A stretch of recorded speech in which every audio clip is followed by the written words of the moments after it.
Alright, I'm going to show you how to make a slideshow that plays automatically, so you can just have your students start, the slides will play, and they can record.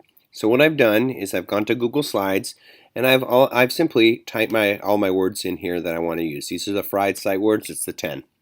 So the magic is here when I go to File, and I'm going to go to Publish to Web, and this is where you can choose how quickly you want the slides to advance. I think 3 seconds is pretty good. You may even want to go to 2 seconds.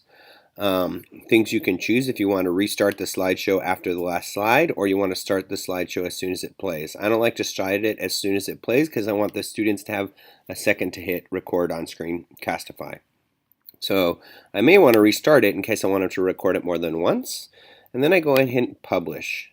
Do I want to publish this? Okay. And then I put Command C to copy this link. Now I could push this link out in Seesaw or in Google Classroom. So what I'm going to do is I'm going to open up a new tab so you can kind of see what it looks like. This is every 2 seconds. It's not playing yet, but as soon as I hit play, it's going to go ahead and play. So if I was doing this for my students, I would then have them come up here and hit Screencastify. Then they could go ahead and hit record.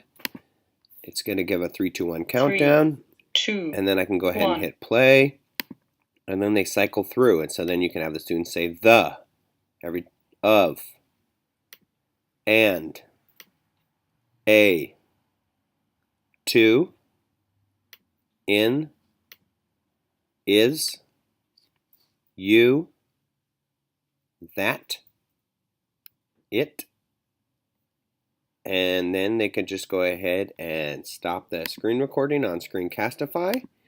And then again, if they want to turn this in, and then they cycle, it's going to upload it to Google Drive. Simply have them click copy the link, go to their Seesaw classroom. They can post it to their journal as a link, Command V, and there you go. Again, sometimes it might show that the video is being processed, but it's uploaded, and then you will have access to this. I think this is a great way to go ahead and practice vocabulary words, spelling words, especially reading for the younger students. I hope this helps, and this is Coach Ben signing off.